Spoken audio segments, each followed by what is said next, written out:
वयाच्या 70व्या वर्षी मंदिराच्या बाहेर बसून आलोकजी त्यांच्या बायकोच्या अंत्यविधीसाठी लोकांसमोर दोन्ही हात पसरून दयेची भीक मागत होते. त्यांना स्वतःवर राग येत होता की कोणत्याही म्हाताऱ्या माणसाला इतके मजबूर करू नका की तो स्वतःच्या लाचारी आणि मजबुरीमुळे स्वतःच्या बायकोला स्वतःच्या नजरेसमोर मरताना बघतोय, पण तो काहीच करू शकत नाही. कारण महिनाभरापासून आजारी असलेल्या बायकोला 2 वेळचं जेवण तर दूरच, तिला औषधही देऊ शकला नाही. दिवसभरात भीक मागून जे काही मिळत होतं ते त्याच्या बायकोला आणून खाऊ घालत होते ते. पण आजारपणामुळे एक दिवस त्यांची बायको त्यांना सोडून निघून गेली देवाघरी. आणि आज तोच दिवस होता जेव्हा आलोकजी त्यांच्या बायकोच्या अंत्यविधीसाठी लोकांकडून रडून रडून भीक मागत होते. पण त्यांच्या मदतीला कुणीही धावून आले नाहीत. बिचारे आलोकजी 2 दिवसांपासून भीक मागून पैसे गोळा करत होते. त्यांच्याकडे पाहून कोणत्याही दयाळू व्यक्तीला त्यांच्यावर दया आली असती. पण दुर्दैवाने असं काहीच झालं नाही. आलोकजी पाणवलेल्या डोळ्यांनी कधी आकाशातील काळ्या ढगांकडे बघायचे, तर कधी खिशात असलेल्या थोड्याशा पैशांकडे बघायचे की एवढ्याशा पैशात आता काय होईल, काय करायचं, एवढ्याशा पैशात मी माझ्या रुक्मिणीचे अंतिम संस्कार कसे करू. पण वातावरण खराब आहे, मला रुक्मिणीकडे जावंच लागेल असा विचार करत मंदिरातून जातानाही लोकांकडे हात पसरून भीक मागत होते ते. आज त्यांना तो दिवस आठवला जेव्हा आलोकजी मुसळधार पावसात ताडपत्रीला एका बाजूने पकडून बांधण्याचा असफल प्रयत्न करत होते. आलोकजी पूर्ण भिजले होते. त्या दोघांकडे एकच साधन होतं, डोक्यावर घ्यायला आज या वादळी वाऱ्यासह आलेल्या पावसाने तेही उडालं होतं त्यांच्यावरचं. त्यांनी खाली पाहिले तर ताडपत्रीने झोकून ठेवलेलं त्यांचं सामान पावसाने भिजले होते. तर आतमध्ये बसलेल्या त्यांच्या आजारी बायकोला ते आत्तापर्यंत भिजवण्यापासून वाचवत होते. पण ती ताडपत्री, आता ती उरलेली ताडपत्रीही त्यांना वाचवू शकत नव्हती. कारण चहूबाजूंनी पाणी भरलं होतं आणि पावसाचा जोर आणखीन वाढला होता. त्यांनी पटकन त्यांची पिशवी काखेत घेतली आणि बायकोला खांद्यावर घेऊन पळत सुटले. पावसापासून वाचण्यासाठी जागा शोधू लागले. पळता पळता ते एका हॉस्पिटलजवळ आले आणि तिथेच एका बेंचवर जाऊन बसले. त्यांची भिकाऱ्यासारखी अवस्था पाहून तिथल्या वॉचमन त्यांच्यावर ओरडला, अरे काय करताय तुम्ही इथे, चला निघा इथून. ही काय धर्मशाळा वाटली की काय तुम्हाला? हे हॉस्पिटल आहे. वॉचमन त्यांचा अपमान करत होता, पण ते मजबूर होते. शिवाय बाहेर मुसळधार पाऊस सुरूच होता, त्यामुळे बाहेरही ते निघू शकत नव्हते. आलोकजी त्यांचे दोन्ही हात जोडून म्हणाले, साहेब आम्हाला थोडा वेळ इथे थांबू द्या. मी माझ्या आजुरी बायकोला अशा खराब वातावरणात कुठे घेऊन जाणार, ती भिजून जाणार आणि पुन्हा आजारी पडणार. तरी त्या वॉचमनने त्यांना धक्का देत बाहेर काढले. आलोकजी यांनी खूप विनवणी केली की किमान पाऊस जाईपर्यंत आम्हाला इथे थांबू द्या. माझ्याकडे थांबायला दुसरी कुठेही जागा नाही आहे. आम्हाला असं बाहेर काढू नका. आम्ही एका कोपऱ्यात पडून राहू. बस थोड्या वेळ थांबतो, त्यानंतर आम्ही निघून जातो. पण वॉचमन डोळे वटरावून म्हणाला, तुम्हाला पाहून आणखीन भिकारी इथे जमा होतील हो. जाता की नाही इथून? वॉचमन काठी उगारत म्हणाला.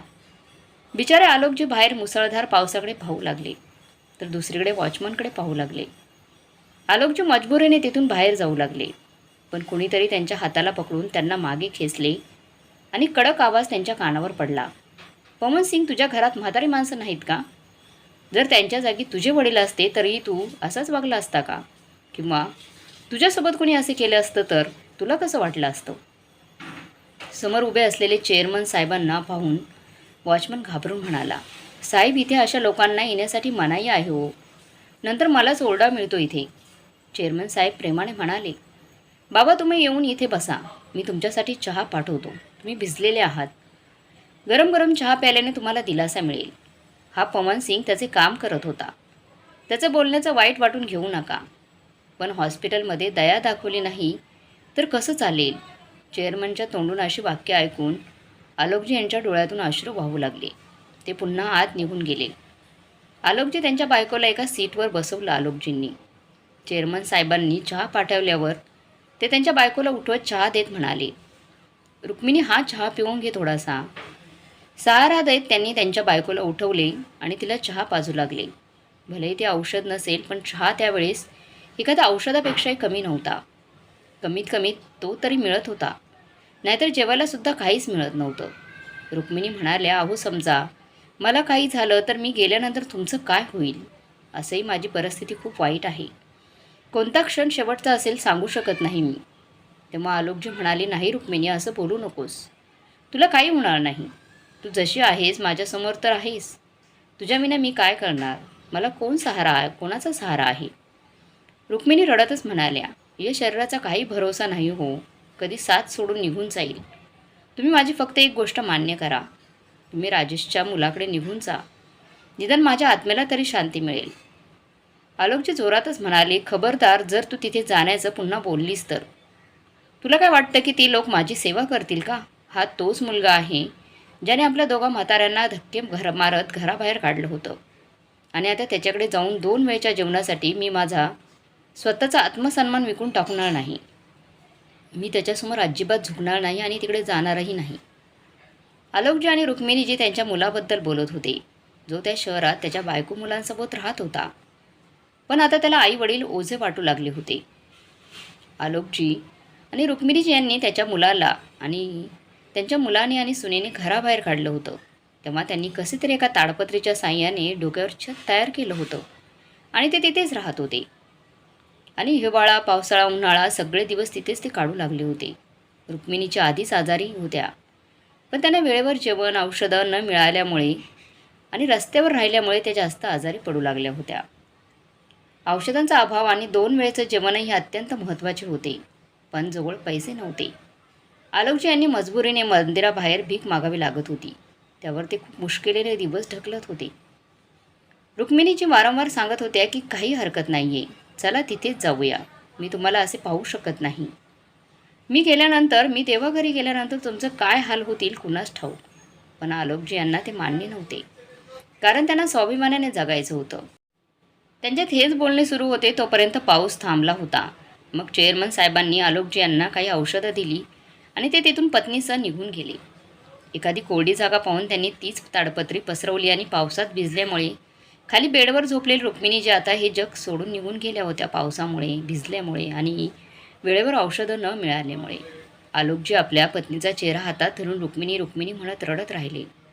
पण रस्त्यावर पडलेल्या रुक्मिणीजींचा मृतदेहावर रडायला लोकही नव्हती. त्या शहरात राहणाऱ्या त्यांच्या मुलालाही याची कल्पना नव्हती.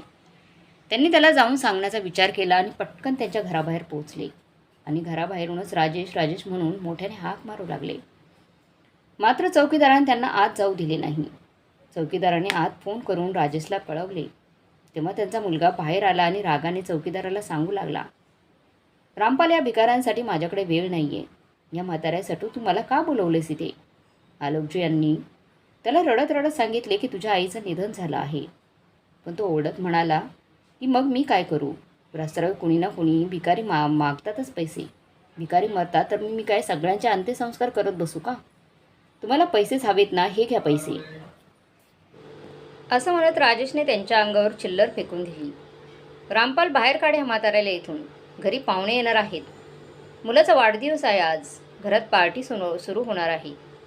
त्यांच्यासारखे 2-4 भिकारी आणखीन जमा झाले तर माझी इज्जत जायची.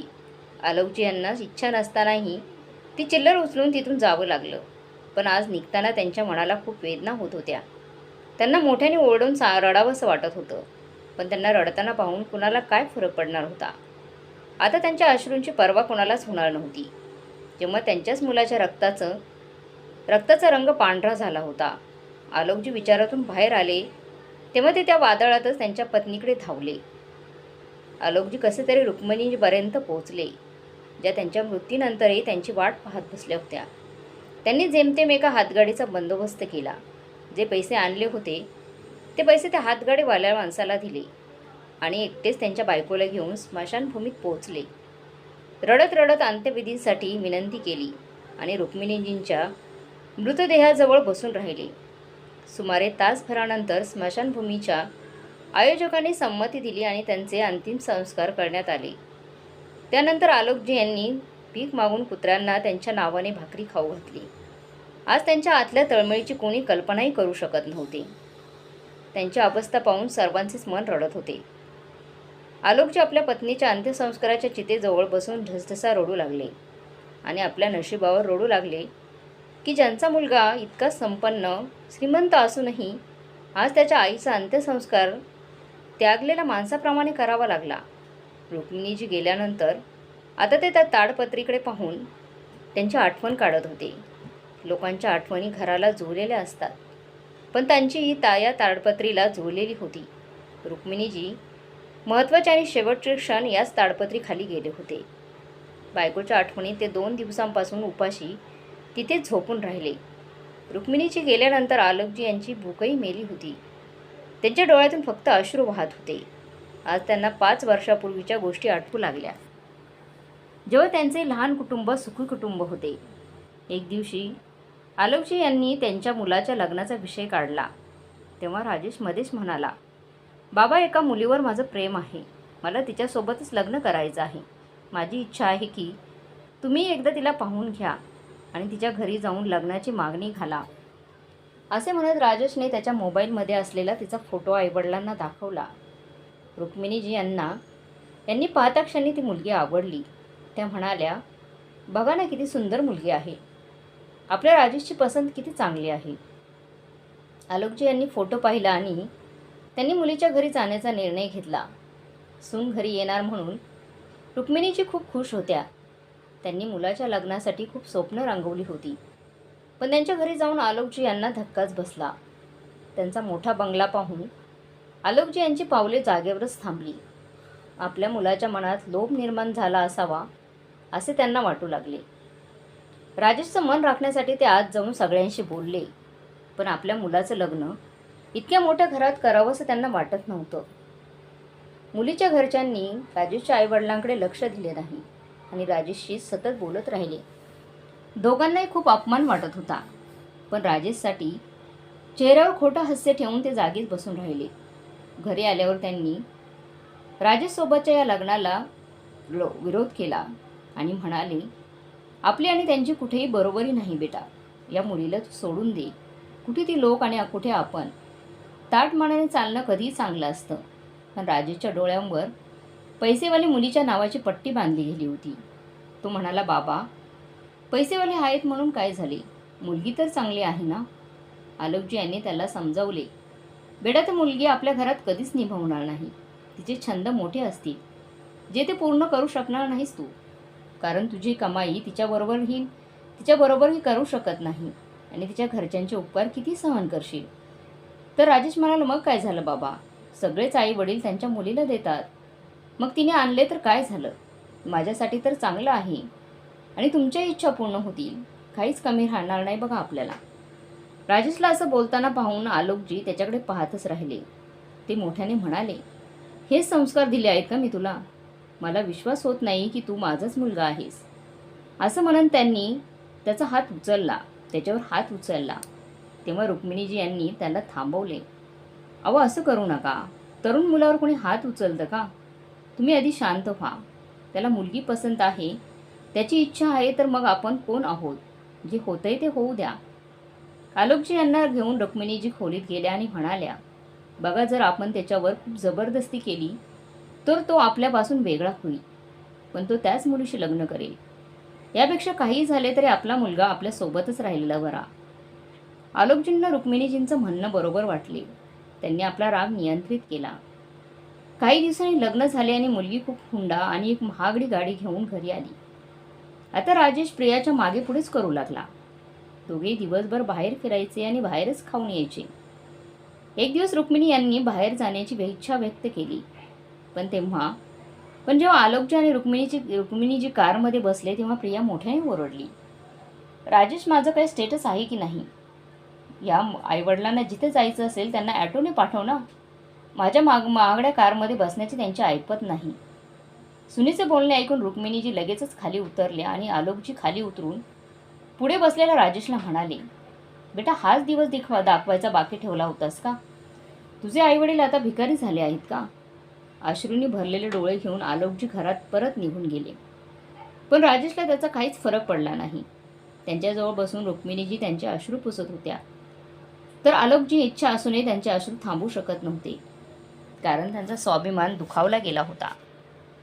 पण मुलाने त्यांच्याकडे दुर्लक्ष केले होते. नवीन आलेली सून त्यांना दररोज उलटसुलट बोलून त्यांना गरीब असल्याचे टोमणे मारायची. पण राजेशला मात्र याचा काहीच फरक पडत नव्हता. त्याने त्याचा स्वाभिमान सगळा विकला होता. पैशाच्या लोभाने तो आंधळा झाला होता. प्रियाच्या घरातून दररोज अधिक सामान यायचं आणि राजेशला भारावून जायचं. प्रियाने रुक्मिणीजी आणि आलोकजी यांना घरचे नोकर बनवले होते. ती तिच्या हाय प्रोफाईल मैत्रिणींसमोर त्यांचा अपमान करायची. ती त्यांना नोकरांसारखं वागवत होती.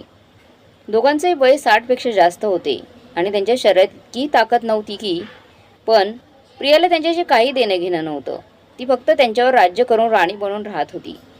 एके दिवशी त्या दोघांवर आभाळच कोसळले, जेव्हा एक काचेचा ग्लास फुटला आणि प्रिया मोठ्याने ओरडली, "अरे, हा काचेचा ग्लास कसा फुटला? तुमची ऐपतही नाही इतका महागडा ग्लास वापरायची. माझ्या घरून आणला होता म्हणूनच तोडलात ना तुम्ही. एका ग्लासची किंमत जवळजवळ 1,500 रुपये आहे. कोण देणार म्हातारे? बोल, कोण देणार ते पैसे?" असे म्हणत प्रियाने रुक्मिणीजींचे केस धरले. तेव्हा आलोकजी तिच्या हातून केस सोडत म्हणाले, "बेटा, सोड तिला. हा ग्लास तिच्याकडून नाही तर माझ्याकडून फुटला आहे." हे ऐकून प्रिया आणखीनच संतापली. "म्हणजे हा ग्लास म्हातारीकडून नाही तर या म्हाताऱ्याकडून तुटला आहे? फोडून टाकला तुम्ही माझा ग्लास. मग मला तुम्हालाच गद्दल घडवली पाहिजे." प्रियाने कसलाही विचार न करता आलोकजी यांना काठीने मारायला सुरुवात केली. रुक्मिणीजी यांनी तिच्या हातातील काठी पकडली आणि म्हणाल्या, "सुनबाई, थोडी तरी लाज बाळग. हे सासरे आहेत तुझे आणि तू त्यांना माझ्या समोरच मारत आहे. तुला काही लाज वाटते की नाही?" त्यावर प्रिया जोरात टाळ्या वाजवत म्हणाली, "वा, काय लैला मजनूचं प्रेम आहे. एकाला काही बोललं तर दुसरा त्याला वाचवायला येतो. दुसऱ्याला काही बोलायला गेलं की पहिला वाचवायला येतो. इतकं प्रेम तर राजेशही माझ्यावर करत नाही." रुक्मिणीजी म्हणाल्या, "कारण तो तुझ्यावर नाही तर तुझ्या पैशांवर प्रेम करतो." ही गोष्ट प्रियाच्या मनाला जोरदार लागली आणि ती लगेचच राजेशला फोन करून ऑफिसमधून घरी बोलावून घेतले. राजेशने घरी येऊन विचारले की आज काय झालं आहे. तेव्हा प्रिया रागातच म्हणाली, "ऐक जरा, तुझी आई काय सांगत आहे ते. तू माझ्याशी नाही तर माझ्या पैशांवर प्रेम करतोस." हे ऐकून राजेश हादरला आणि आईला म्हणाला, "आई, हा काय मूर्खपणा आहे? काय बोलून तिचे कान भरत आहेस? काय बोलतेस तू हे? सुखाने 2 वेळचं जेवणही शांतपणे खाऊ शकत नाही का तुम्ही लोक? जे आता तुम्हाला माझ्या आयुष्यात विष मिसळत आहात तुम्ही." त्यावेळी रुक्मिणीजी गप्प राहिल्या नाहीत. त्या म्हणाल्या की मी कधी खोटं बोलले नाही. सत्य तर हेच आहे की लग्नाआधी तू आम्हाला हिच्या पैशांबद्दल सांगितले होतेस की आता आपले दिवस बदलतील. हे ऐकून राजेशच्या पायाखालची जमीनच सरकली आणि त्याने प्रियाकडे पाहिलं, जी त्याच्याकडे रागाने लाल झालेल्या डोळ्यांनी पाहत होती. राजेश अडखळत म्हणाला, "प्रिय, हे माझे शब्द नाहीत, हे त्यांचेच शब्द आहेत. श्रीमंत घराण्यातील सून येणार आहे हे पाहून दोघांनाही खूप आनंद झाला की आता आपली खूप ऐश होणार आहे.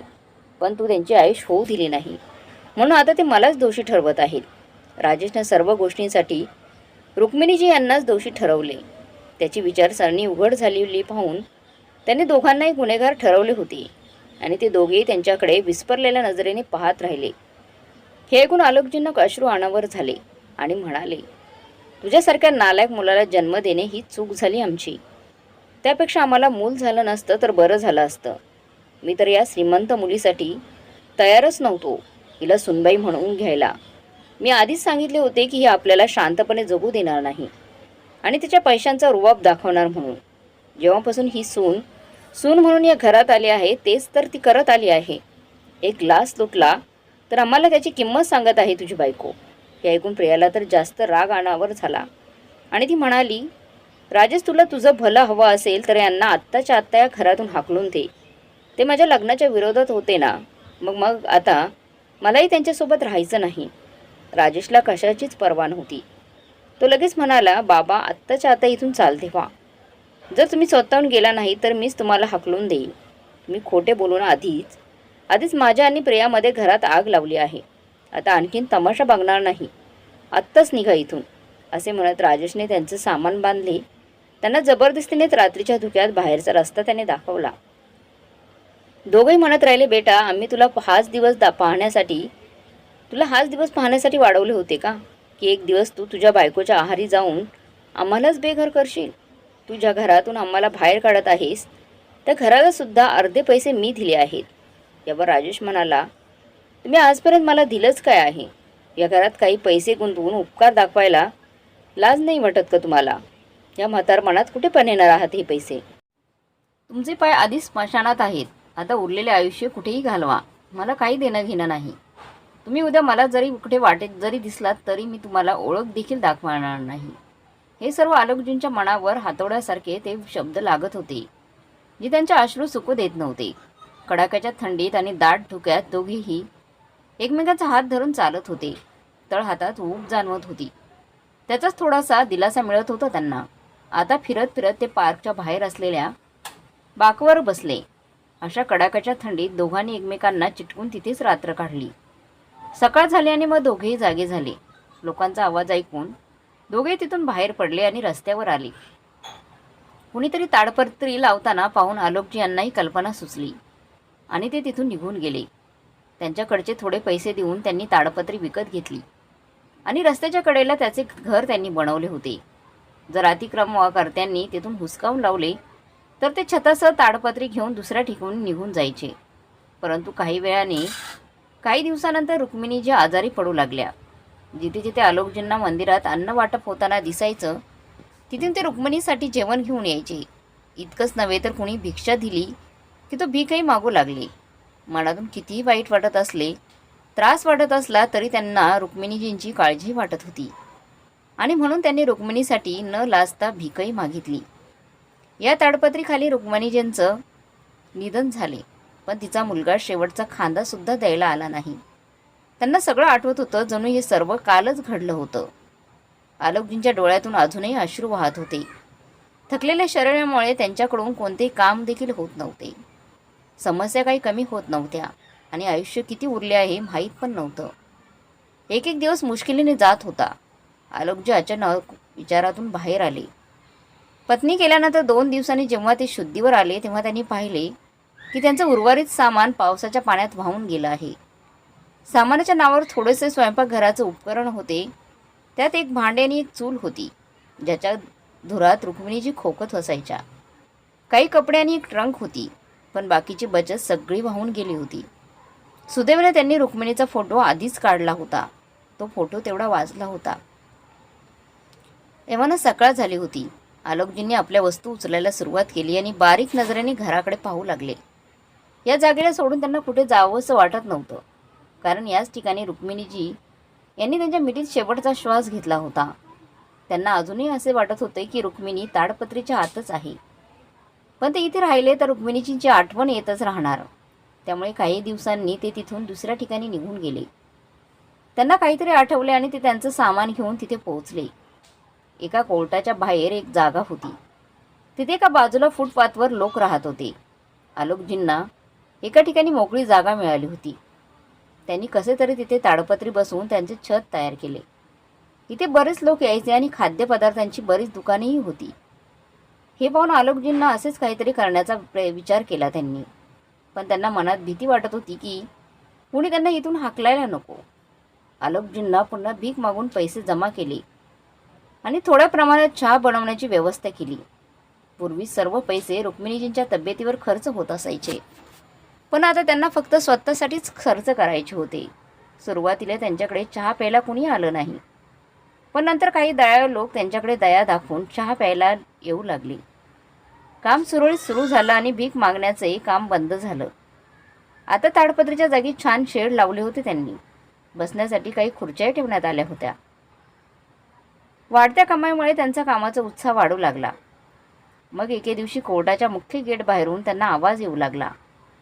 आलोकजी चहा बनवण्यात व्यस्त होते, त्यामुळे तिथे काय झाले हे ते बघायची संधी त्यांना मिळाली नाही. शेजारी बसलेले लोक बोलत होते, आजकाल लग्न म्हणजे काही दिवसांनी तमाशा बनतो. बघा ना, नवरा बायको कसे कोर्टाच्या दारात उभे राहून कसे भांडतायत. कोण आहे माहीत नाही, पण आपले छान मनोरंजन झाले. आता दोघे एकमेकांविरुद्ध केस करतील आणि अशा वेळी स्त्रीच्या बाजूनेच निकाल लागतो. बिचारा तिचा नवरा. आलोकजी यांना काहीच समजत नव्हते की त्यांच्या बोलण्याचा नेमका काय अर्थ आहे. घरातील तमाशा बाहेर आला की लोक अशा गप्पा मारू लागतात. बिचारे कोण नाराज असतील कुणास ठाऊक. आलोकजी 1.5 तासानंतर काम संपवून नुकतेच आरामात बसलेत होते की तितक्यात पलीकडून पुन्हा आवाज येऊ लागला. आलोकजी बघण्याच्या इराद्याने उठले आणि तिकडे जाऊन पाहिले तर त्यांना आश्चर्याचा धक्काच बसला. त्यांचे डोळे विस्फरले. त्यांच्या पायाखालची जमीन सरकली, पण ते गर्दीत लपून बघण्याचा प्रयत्न करू लागले, कारण तो दुसरा तिसरा कोणी नसून त्यांचा मुलगा आणि सून प्रिया होती, जी त्याच्यावर मोठ्याने ओरडून बोलत होती की मी तुला पाहून घेईन, मी तुला सोडणार नाही. तू मला तुझ्या लोभात अडकवून माझ्याशी लग्न केलंस. मी देखील आंधळी होते जे पाहू शकले नाही. आणि आजपर्यंत माझ्या घरचे तुझ्या सारख्या भिकाऱ्याला पैसे देत होते. कामचोर म्हणून दिवसभर घरी बसून फुकटची भाकरी मोडतोस तू. त्यांच्या पैशांवर पडणारा कुत्रा आहेस तू. जो त्याच्या आईवडिलांचा झाला नाही तर तो माझा काय होईल. समोर उभा राजेश तिला हात जोडून विनंती करत होता की सर्वांसमोर मला असं बोलू नकोस. पण त्याने जे पेरलं तेच तो कापत होता. मित्रांनो, जर त्याने प्रियाला आधीच सांभाळले असते किंवा आईवडिलांचं ऐकलं असतं तर कदाचित हा दिवस त्याला पाहावा लागला नसता. प्रियाची कितीही चूक झाली असेल पण आज ती बरोबर होती. पण राजेश नेहमी चुकीचा होता आणि त्याच्याच चुकांमुळे त्याला हा दिवस पाहावा लागला. प्रिया सर्वांसमोर त्याचा अपमान करत होती आणि राजेश तिला शांत करण्याचा प्रयत्न करत होता. ती काही ऐकून घ्यायला तयार नव्हती. तर राजेश तिला म्हणायचा, चल बसून बोलू, एकदा फक्त माझं ऐकून घे. वारंवार विनंती केल्यानंतर तिने होकार दिला. पण यावेळी कोणत्याही दुकानात बसायला जागा नव्हती. तर दोघे आलोकजी यांच्या दुकानात रिकामी जागा दिसल्याने तिथे पोहोचले. आलोकजी दुरूनच थांबून बघत होते पण जवळ जाण्याची हिंमत झाली नाही. तितक्यात आणखी काही लोकही त्यांच्या दुकानात चहा प्यायला आली आणि आलोकजींना शोधू लागले. आता आलोकजी स्वतःला थांबवू शकले नाहीत कारण हा त्यांचा उदरनिर्वाहाचा प्रश्न होता आणि त्यांची पावले आपोआप त्या दिशेने वळली. राजेशने मागून त्यांच्याकडे पाहिलं आणि म्हणाला, इथे 2 चहा द्या. आलोकजींनी ऐकलं आणि सगळ्यांसाठी चहा बनवायला सुरुवात केली. राजेशचे बोलणे त्यांना ऐकू येत होते. राजेश तिला विनवण्या करत बोलत होता की प्रिया, आपण मिळून काहीतरी तोडगा काढू. मी काही ना काही काम नक्कीच करेन, पण अशी सोडून जाऊ नकोस. या न्यायालयीन खटल्यामुळे आपले आयुष्य उद्ध्वस्त होईल. प्लीज ऐकून घे. तेवढ्यात आलोकजी चहा घेऊन तिथे आले आणि त्यांनी चहा ठेवताच प्रियाची नजर त्यांच्यावर पडली आणि प्रिया त्यांच्याकडे आश्चर्याने पाहू लागली.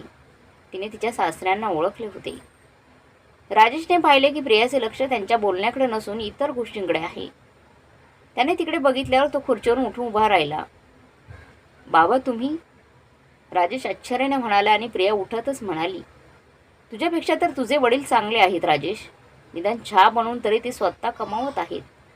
ते त्यांच्या एकुलत्या एका मुलावर ही अवलंबून राहिले नाही. ते त्यांच्या मेहनतीने खात आहेत. आलोकजींना काय बोलावं ते कळेना. मुलगा नक्कीच चुकीचा होता पण आज प्रिया बरोबर होती. पण तिने त्या दोघांसोबत जे केलं होतं ते सुद्धा विसरण्यासारखं नव्हतं. त्यामुळे ते या स्थितीला पोहोचले होते. आता काय करावे हे राजेशला समजत नव्हते.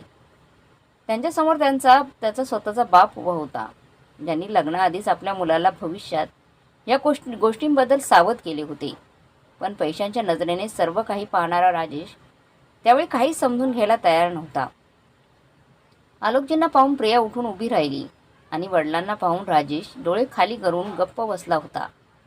आधी कोणाची माफी मागावी हे त्याला समजत नव्हते. प्रिया म्हणाली, विचार काय करत आहेस राजेश? तुला माफी मागायची असेल तर तुझ्या वडिलांकडून माग, ज्यांनी तुला माझ्यासमोर अनेक वेळा समजावून सांगितले होते आणि तुला कष्ट करून कमवायला देखील सांगितले होते. त्यावेळी तू पुढे ढकलायचास आणि मी पण त्याच्या विरोधात होते, जी तुझी चूक पाहू शकत नव्हती. मी श्रीमंत कुटुंबातील होती पण मला कधीही नालायक नवरा नको होता. कामचुकारपणा करणारा नवरा नको होता. माझी चूक झाली जी तुझी प्रत्येक इच्छा पूर्ण करण्यासाठी माझ्या घरून पैसे घेऊन यायची. माहीत नव्हते की समाधान तुझ्या कमाईतून मिळेल. समाजात मान उचलून वावरायचे होते. पण तुझी बायको झाल्यावर माझी मान झुकली कारण आता सगळेच तुला नालायक समजतात. आपल्या बायकोच्या पैशांवर ऐश करणारा माणूस समजतात. प्रियाचे शब्द अधिक दृढ होत होते, जे राजेशला सहन होत नव्हते. पण आता दुसरा पर्याय नव्हता. आईवडील आधीच दूर झाले होते. आता त्याची बायकोही त्याला सोडून जात होती. पण यावेळी प्रियाच्या बोलण्याचा त्याच्यावर परिणाम होत होता आणि त्याला आपल्या कृत्याचा पश्चातापही होत होता. तिथून आलोकजी जाऊ लागले तर त्याने त्यांचे पाय धरले. आलोकजीने हे नको होते म्हणून त्यांनी राजेशला झटकून टाकले आणि पुढे जाऊ लागला. राजेश म्हणाला, बाबा प्लीज मला माफ करा. हे ऐकून आलोकजी म्हणाले, तुझी आई तुझ्यामुळे हे जग सोडून निघून गेली आम्हाला. आज माझ्याकडे पोटाची खळगी भरण्यासाठी चहाचं दुकान तरी आहे. कालपर्यंत मी भीक मागत फिरत होतो तेव्हा कुठे गेला होतास तू? जेव्हा तुझी आई आजारपणात तडपून तडपून मेली तेव्हा कुठे होतास तू? माझे घर उद्ध्वस्त करणाऱ्यांचे घर कसे टिकणार? शाप खूप वाईट असतो बेटा, जो मी इतका दुःखी असतानाही तुला दिला नाही. पण देवाला नक्कीच वाईट वाटते आणि मग तो सर्व हिशोब करतो. हे सगळं सांगताना आलोकजींना अश्रू आवरता आले नाही आणि तेच प्रियालाही जाणवत होतं. प्रिया लगेच पुढे आली आणि त्यांची देखील माफी मानू लागली. बाबा, तुमच्यासोबत जे काही घडलं त्यात मी देखील भागीदार आहे आणि मला ते समजले आहे. माझे घर तुटण्याचे कारण काय आहे, तुम्हाला दुःख देऊन आम्ही कसे आनंदात राहू, हे आमच्याच कर्माचं फळ आहे जे आम्हाला मिळत आहे. आलोकजी म्हणाले, तुला तर मी भलेही माफ करू शकतो, पण माझ्याच रक्ताला मी कसं माफ करणार, ज्याला मी स्वतः संस्कार दिले होते आणि त्याने त्याचा नाश केला. मी माफ केले तरी रुक्मिणी कशी माफ करणार. आलोकजींचे अश्रू आता अखंड वाहत होते आणि राजेश खाली मान घालून स्वतःचे अश्रू पुसत होता. आलोकजी म्हणाले की किमान त्या दिवशी त्याच्या आईला खाना देण्यासाठी आला असता तरी मी त्याला माफ केले असते. ती बिचारी तिच्या आजारपणामुळे वेदनेने मरण पावली. तिला खांदा देणारही कुणी नव्हतं. जिच्या अंतिम संस्कारासाठी मला स्मशानभूमीत भीक मागावी लागली. हे सांगत असताना आलोकजी जवळच असलेल्या एका खुर्चीत बसले, कारण एवढ्या दुःखात त्यांच्या पायातील शक्ती संपली होती. राजेशने त्यांच्या पायावर डोकं ठेवलं आणि ढसढसा रडू लागला आणि आता त्याच्या कृत्याचा त्याला पश्चाताप होऊन अश्रू बाहेर पडत होते. पण आता इतकं होऊन गेल्यावर माफी मिळणं अशक्य होतं. आलोकजी म्हणाले, मी आता तुमच्यासाठी काही करू शकतो. जर मी तुम्हाला माफ केले तर माझ्यासारखेच माझ्या वयाचे लोक जे रस्त्यावर ठोकर खात आहेत ते मला कधीच माफ करणार नाहीत. आता मी तुला कधीच माफ करू शकणार नाही. राजेश वडिलांसमोर विनवण्या करत होता. बाबा, मला वाचवा, या कोर्ट केसमध्ये माझा सर्वनाश होईल. बाबा, प्लीज मला एक संधी द्या, नाहीतर मी जिवंतपणीच मरेन. आईचा आत्मा मला शांतीने राहूही देणार नाही. जर मी तुम्हाला एकटे सोडले तर. आलोकजी म्हणाले, हे आता कदापि शक्य नाही की मी तुमच्यासोबत राहील. आणि जर तुम्हाला प्रायश्चित्त करायचं असेल तर तुम्ही दोघांनी एकत्र राहून प्रामाणिकपणे नाते जपावे आणि खोट्या प्रेमाच्या आणि पैशाच्या दिमाखात जगू नये. प्रिया म्हणाले, अजिबात नाही. मी या माणसासोबत आता एक क्षणही राहू शकत नाही. त्याची ऐपतच नाही आणि आता माझ्यासारख्या श्रीमंत मुलीसोबत राहण्याची. मला त्याच्याकडून रीतसर घटस्फोट हवा आहे. राजेश तिच्यासमोर विनवण्या करत राहिला, पण प्रिया राजी झाली नाही आणि काही दिवसातच दोघांचा घटस्फोट झाला. लग्नाआधी राजेश जी नोकरी करत होता ती तर कधीच प्रियाच्या आईवडिलांच्या घरातील ऐशोआराम पाहून सोडून दिली होती त्यांनी. ती घरही प्रियाला भरपाई म्हणून मिळाली. आता राजेशकडे घरोघरी भटकण्याशिवाय काहीच उरलं नव्हतं. थकून भागून एके दिवशी तो आलोकजींच्या परत पायापाशी येऊन रडायला लागला. बाबा, तुम्ही बरोबर होता जेव्हा तुम्ही म्हणाला होता की मला एक दिवस खूप पश्चाताप होईल. प्लीज बाबा, मला तुमच्याजवळ तरी आश्रय द्या. मी कुठे जाऊ आता. पण आलोकजी कुठे मानणार होते. ते म्हणाले, आता मलाही शांतता हवी आहे बेटा. अशी माझी काहीच तक्रार नाही. तू जा इथून. मी तुला कधीच माफ करणार नाही. आणि हो, उद्या जरी मी मेलो तरी माझ्या आरतीला हात देखील लावू नकोस. अखेर आलोकजींनी आपल्या मुलांपासून तोंड फिरवले. आता त्यालाही कळून चुकले होते की पैशाच्या जोरावर बांधलेली नाती कधीच मजबूत असू शकत नाही. माफी मागून तो निघून गेला होता. आलोकजींच्या आयुष्यात काहीशी शांतता होती, पण मनातल्या जखमेवर लावायला मलम त्यांना अजूनही सापडला नव्हता, जो रुक्मिणीसोबतच निघून गेला होता. या कारणास्तव त्यांनी एकटं राहणं उचित मानले आणि त्यांच्या कामाला लागले. राजेश दारोदार भटकत राहिला. जिथे त्याने काल त्याच्या आईवडिलांच्या पैशांच्या कारणामुळे सोडले होते, आज ती श्रीमंत बायको त्याला सोडून निघून गेली होती. प्रिय मित्रांनो, पैसा हा प्रत्येक गोष्टीवर उपाय नाही. प्रत्येक गोष्टीसाठी पैसा लागतो हे मान्य आहे, पण नाती फक्त प्रेमाच्या भावनेने जपली जातात, जी काही बाजारात विकत घेता येत नाही. मित्रांनो, तुम्हाला काय वाटते कमेंट बॉक्समध्ये नक्की कळवा. आणि आजची कथा चांगली वाटली असेल तर लाईक, शेअर, सबस्क्राईब नक्की करा. धन्यवाद.